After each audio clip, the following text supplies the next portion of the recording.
참 예수님. 참 예수님.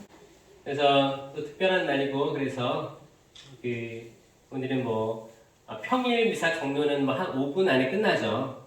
오늘은 특별하게 50분 정도 특강을 부탁했어요. 자, 오늘 특강은 아르빈 신부님이 아니고요. 인천교구 해양사목 전담 김현우 바오르 신부님을 초대하겠습니다.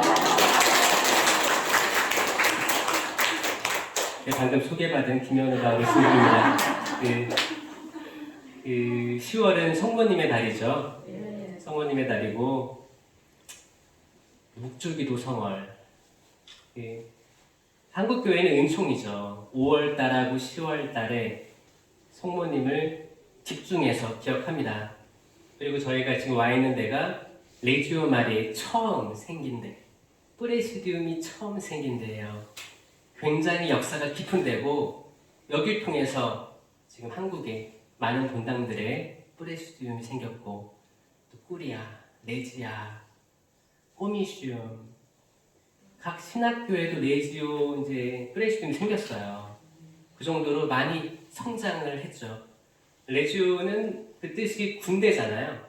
그래서 아까 우리가 묵주기도 하고 온 것처럼 때론 누군가는 피곤해서 잠을 자더라도 다른 누군가는 기도를 함으로써 공동체예요. 또 자다가 깨서 또 기도를 하면 하던 사람도 자고 이렇게 해도 괜찮은 거예요. 전 세계적으로 시간이 끊이지 않고 계속 묵주기도가 울려 퍼집니다. 이게 레지오의 힘이에요. 레지오는 성모님이 딱 그 상에 뱀을 밟고 서 있죠. 그 창세기의 말씀처럼 그 죽음을 이긴 여인, 죽음의 그 굴레를 벗어난 여인, 그 여인을 우리는 마리아라고 소리 높여 외치고 있습니다. 그래서 저는 이번 기회에 성모님의 4대 교리에 대해서 얘기를 안 할 수가 없어요. 4대 교리 다들 아시겠지만 한 번 더 기억해 보시고 이게 4개밖에 안 되잖아요. 4개밖에 안 돼요.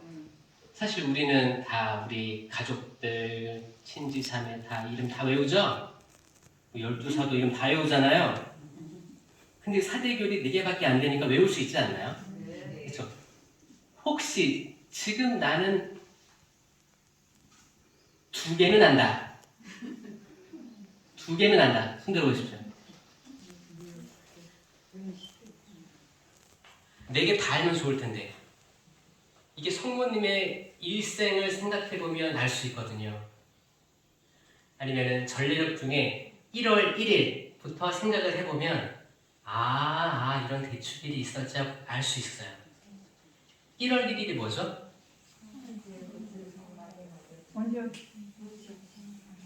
천주의 모친. 그게 1월 1일 축일이죠. 그게 첫 번째 교리예요. 네.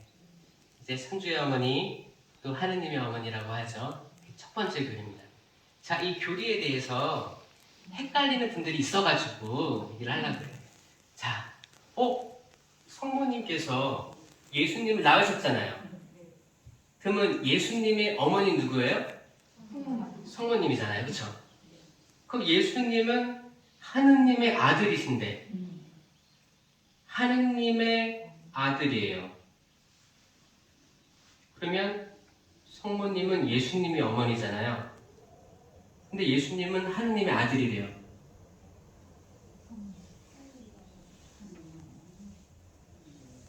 그럼 하느님의 할머니인가? 이상하지 않아요?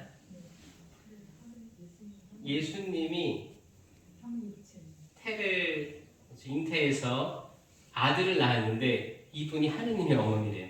예수님의 어머니가 아니고. 이거는 삼위일체 교리가 시작이에요. 삼위일체 교리. 여기는 엄청난 교리들이 심어 있어가지고 이걸 이해하시면 너무너무 풍요로워져요. 삼위일체 교리가 뭐예요? 그쵸? 우리가 성호경을 맨날 듣죠? 식사전 기도할 때도 듣고 항상 기도하기 전에도 듣고 미사하기 전에도 듣고 성호경을 듣는데 이게 성부, 성자, 성령이 한 분이시다. 하지만 다른 위격을 가지고 계신다라고 고백하잖아요. 사실 이것도 저희가 잘 이해가 안 돼요. 예를 들어서 그러면 어떤 사람이 설명을 하려고 그래요. 나는 신부님인데 집에 가면 아들이고 또 뭐예요?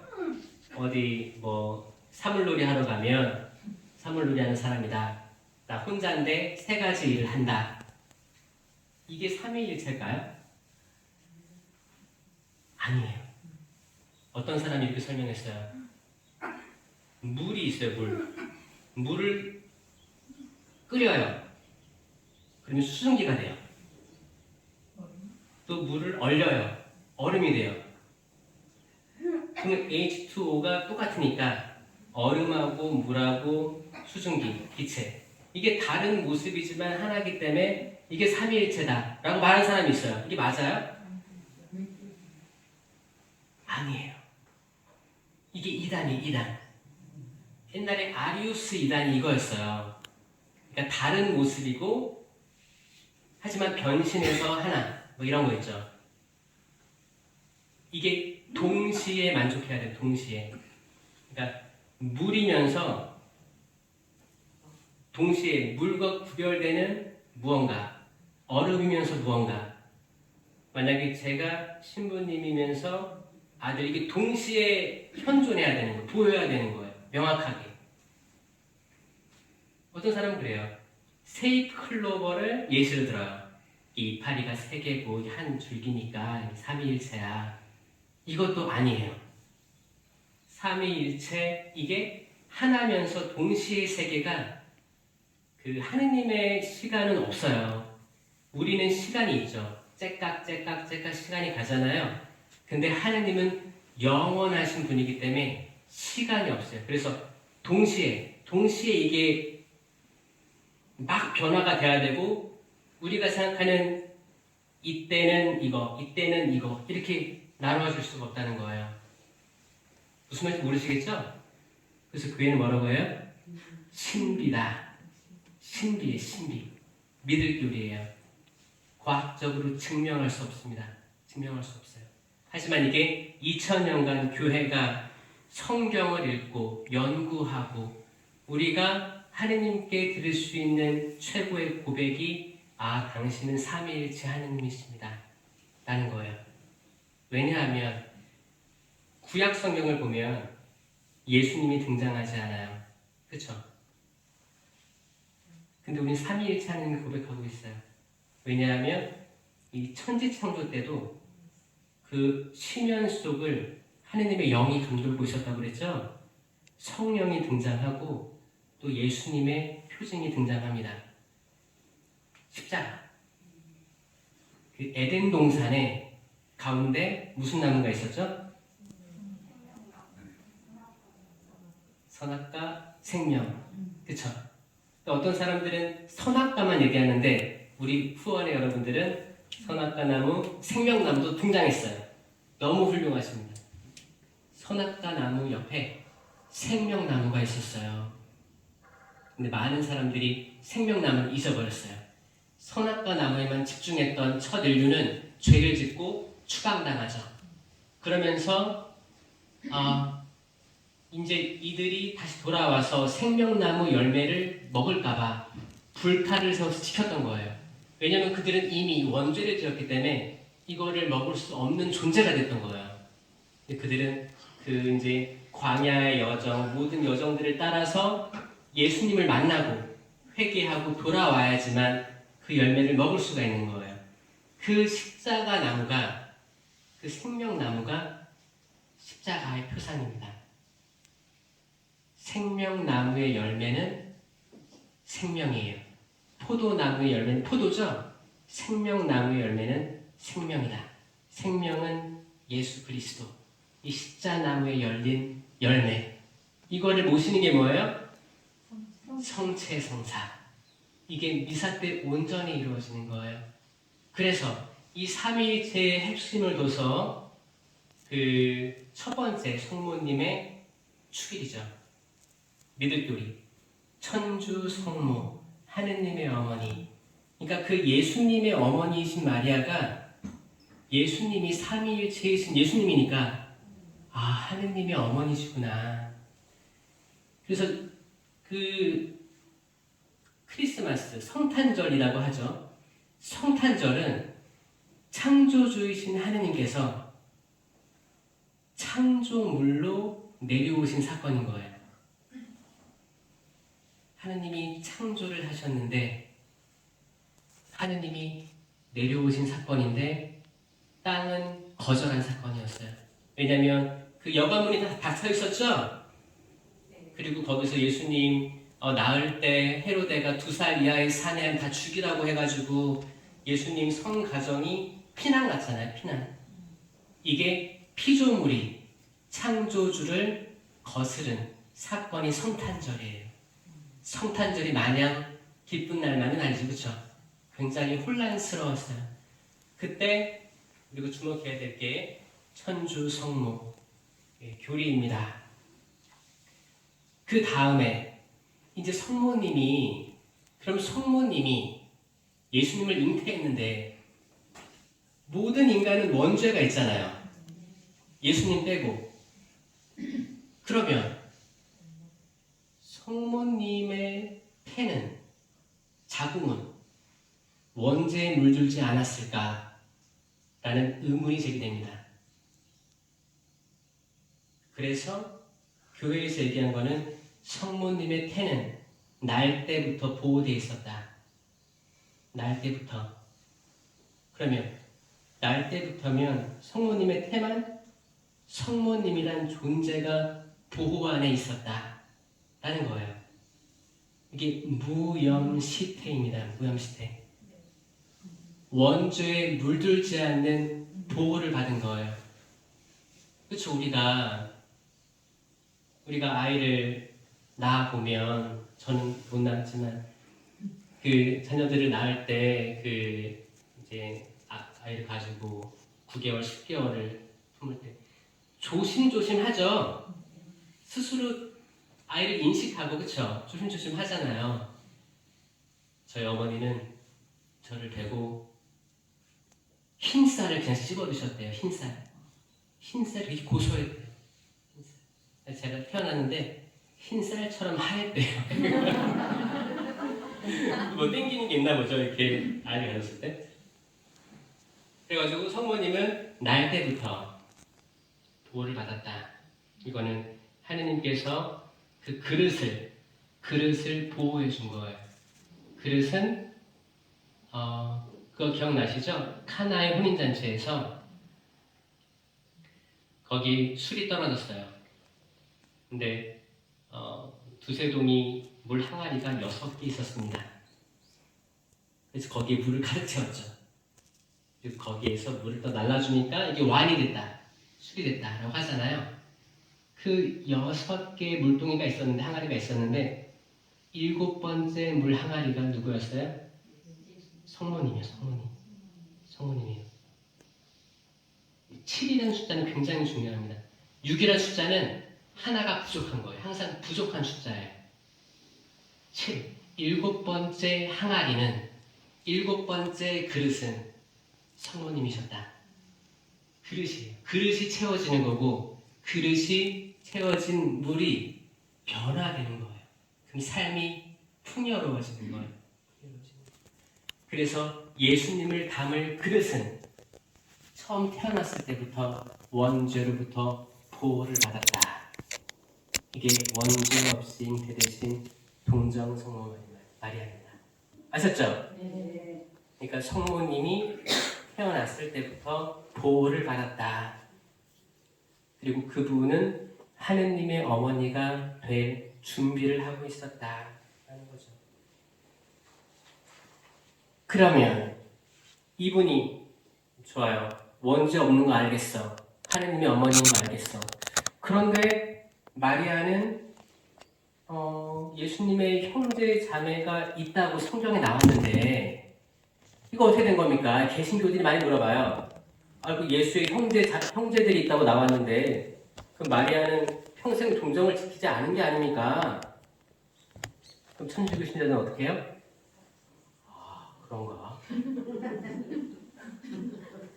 그럴 때가 있지 않아요? 천주교에서는 그때만 아니고 평생 동정을 지키고 거룩했다고 믿고 있습니다. 사실 동정녀라는 것과 어머니라는 말은 상반되는 말이에요, 사실. 맞잖아요. 동정녀, 어머니, 둘 중에 하나만 하죠, 그렇죠? 둘 다 만족시키기는 사실 과학적으로는 어렵습니다. 근데 이거 신앙적으로 받아들이면 이게 하느님께는 안 되는 게 없다라는 거죠. 그래서 가톨릭 교회 교리서 510항에는 마리아는 당신 아드님을 동정으로 잉태하시고 동정으로 길렀으며 동정으로 젖을 먹이셨으니 그분은 평생 동정이셨습니다. 라는 성 아우구스티노의 설교집을 인용합니다. 그리고 성 베드로 크리솔리고라는 성은은 이것은 자연의 질서를 초월하는 하나의 표지입니다. 이성을 초월하는 하늘의 권능입니다. 자연을 넘어서는 창조주의 업적입니다. 인간적인 것이 아니고 신적인 것입니다. 라고 말하시는 거예요. 또 다른 이제 그거를 뒷받침할 만한 건 그거죠. 만약에 예수님이 십자가상에 못 박혔을 때 형제들이 있었으면 거기에 왜 없었을까? 성모님은 계셨는데, 그리고 그 당시에는 사촌들까지도 형제라고 불렀어요. 사촌, 다 형제라는 말. 그 한국어의 형제가 아닌 거예요. 그 문화로서의 형제라는 거예요. 그래서 이런 것들이 그거를 뒷받침하지 않는다. 그 개신교의 반론에 합당하지 않는다라고 말을 하는 거예요. 그리고 마다들이라는 근거로 개신교에서는 평생 동정 아니지 않을까라는 반론을 제기하는 거죠. 그럴 때 유다인들의 풍속에서는 마다들에게 장자권이 주어지며 유다인들의 부모들은 첫 아들을 그 뒤에 다른 아들이 있건 없건 맏아들이라 했다라는 논리로 천주교는 그 개신교의 논리를 방어하고 있습니다. 그러니까 그 개신교 분들은 신앙심이 깊은 분들이 많아요. 너무너무 안타까운 게 성모님을 잘 이해하면 이 성경이 엄청 풍요로워지는데 무조건 성모님은 아니야. 계속 이렇게 깔아 뭉개려고 이렇게 하다 보니까 지금 그게 꼬리에 꼬리를 물고, 그러니까 첫 단추를 잘못 끼운 거예요. 첫 단추 잘못 끼면 어떻게 돼요? 이상해져요. 수단이 단추가 많잖아요. 아침에 잠 덜 깨가지고 성당 나가려고 하다 보면 잘못 끼어가지고 막 이렇게 된 적이 있는데 첫 단추가 잘못 끼워졌습니다. 평생 동정. 여러분들은 이걸 믿으십니까? 이건 다 연결되어 있는 신앙 고백들이에요. 그리고 8월 15일 광복절, 그때가 뭐예요? 성모님이 하늘로 오르신 날. 이것도 개신교에서 엄청 싫어하죠. 왜냐하면 성경에 언급되지 않았다는 이유로 싫어합니다. 그런데 잘 생각해보면 오르지 못하실 이유가 없어요. 성경에 하늘로 오르신 분들이 몇 명 계시죠? 첫 번째 에녹, 창세기에 등장하죠. 에녹은 하느님과 함께 살다가 하늘로 올라갔다. 하느님이 그를 데려가신 것이다 라고 나와 있어요. 그리고 엘리야 예언자 나왔어요. 엘리야가 불마차를 타고 하늘로 올라간 그 증인들이 나오죠. 그리고 또 누가 있을까요?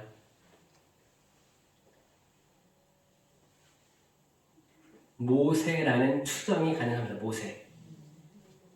왜냐하면 예수님이 거룩한 변모를 하잖아요. 그때 누가 나타났어요? 모세와 엘리야가 등장했어요. 그 그때 등장할 수 있었던 사람들은 누구예요? 하늘에 올라간 사람들. 보세요. 하늘 문은 닫혀 있었습니다. 예수님이 돌아가시고 부활하시고 승천하셔서 하늘 문을 다시 열 때까지는 하늘 문이 닫혀 있었어요. 그럼 구약 시대에 살다가 돌아가신 선조들은 어디 있었냐? 고성소라는 곳에 있어요. 고성소. 그렇죠? 고성소에 있었고 예수님이 저승에 내려가셔서 다 데리고 올라가죠? 의인들을. 그때 비로소 들어가는 거예요.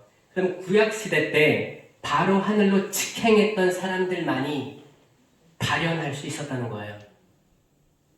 고성소에 있으면 발현할 수 없었어요. 발현할 수 있었으면 모세와 엘리야 둘 다 하늘로 들어 올려졌겠다 추정하는 거예요.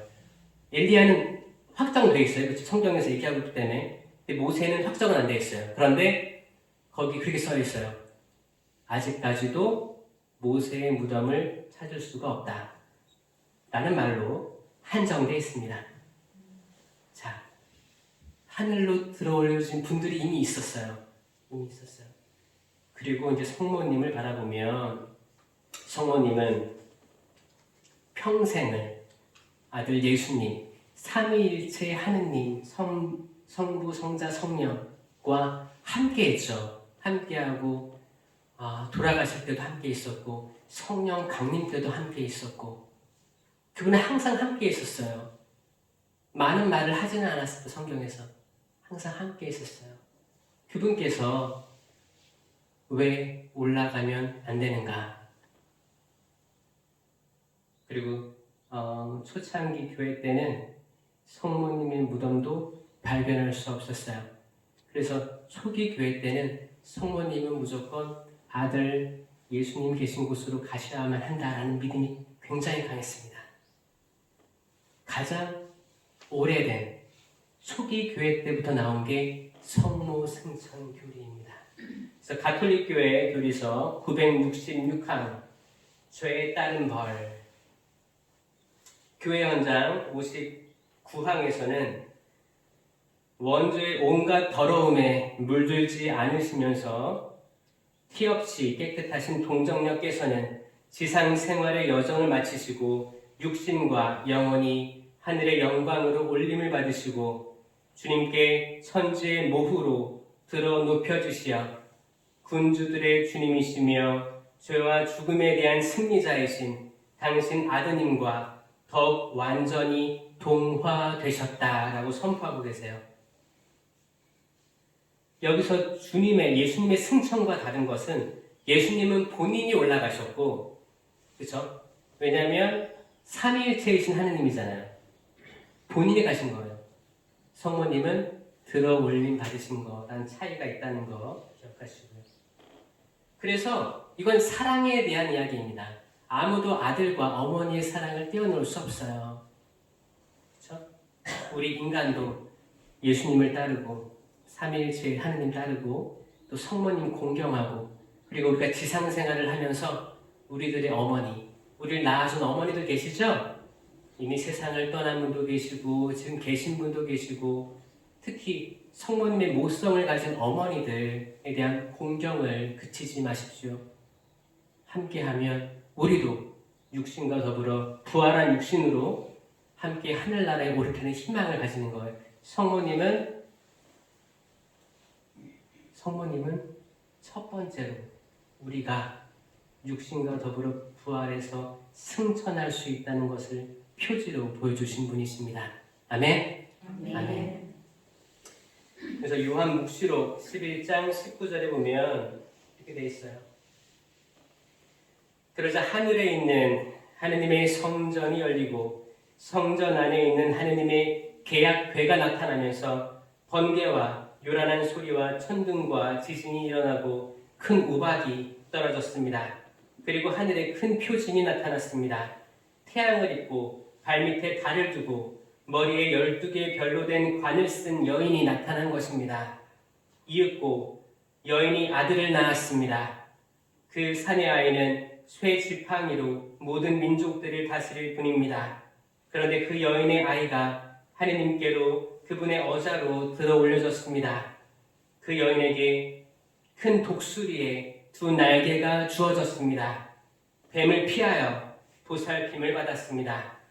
뱀은 여인의 뒤에다 강물 같은 물을 뿜어냈습니다. 이를 땅이 다 마셔버렸습니다. 용은 분개하여 여인의 나머지 후손들과 싸우러 길을 떠났습니다. 이게 요한묵시록의 말씀이에요.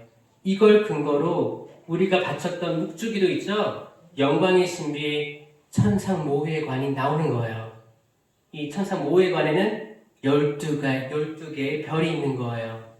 이게 뭐예요? 12지파, 12사도, 12, 그 완전한 하느님의 도성 예루살렘, 그렇죠? 그런 거예요. 그래서 이 성모님에 대한 걸 이해하면 구약부터 신약이 다 관통되듯이 이해가 되는 거예요. 그래서 지금 묵주기도의 달 10월에 또 레지오 마리의 탄생지인 산정동 여기 목포 성지에 와서 여러분들에게 사대교리 알려드리고 싶었어요. 오늘 복음 말씀에서 복음 말씀 해야겠죠. 그래도 복음 말씀에서 뭐예요?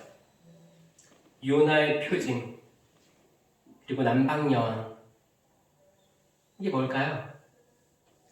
니네베 사람들이 들었다는 거예요.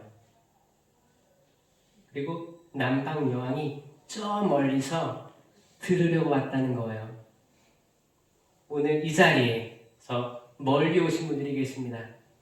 미셸 자매님은 호주에서 오셨고 또 베로니카 자매는 광주에서 오셨고 또 우리 인천 해양 사목은 인천에서 왔습니다. 또 있나요? 필리핀에서도 오신 분이시죠. 저희는 멀리서 모인 거예요. 들으려고, 보려고. 다들 바쁘죠. 바쁘고 그런데 이렇게 성지순례가 있다. 그럴 때 가고 싶어. 용기 있게 손을 드는 사람들. 이런 사람들이 이 시대의 표징인 겁니다. 이런 초대를 받았어도 많은 사람들은 아니야 다음에 가지. 내년에 가지. 내후년에 가지. 10년 뒤에 가지. 내 아이들 다 장가, 시집장가 가면 가지. 모르겠다. 다음 생에 가지. 계속 미룰 수도 있는 거죠. 그런데 지금 내가 그래. 지금 가자. 라고 마음을 먹는 게 요나의 표징이고 남방여왕의 표징입니다. 그래서 여러분들 여기 오신 거 축하드리고 여기에는 그냥 숨만 쉬어도 은총을 많이 받을 것이라고 생각 들어요. 그래서 산책도 이따가 하시고 또 평온하게 밖에 앉아서 삶에 대해서 성찰도 하시고 그렇게 하시면 풍요로운 은총이 내릴 겁니다. 그리고 여러분들이 평상시에 바쳐왔던 기도들에 대한 응답도 주어질 거라고 생각이 듭니다. 다 같이 눈을 감으시고 나는 여기 목포 산정동 성지에 와서 어떤 바램들이 마음속에 있는가? 과연 이기적인 바램들이 있는가? 아니면 나는 더 깊은 의미의 전 세계적인 그리고 전 인류적인 그리고 하느님의 창조하심과 그 보존과 창조된 모든 것들의 아름다움에 대한 감사 그런 것들이 있는가 차분히 생각해 보시는 하루가 되었으면 좋겠습니다. 성부와 성자와 성령의 이름으로 아멘.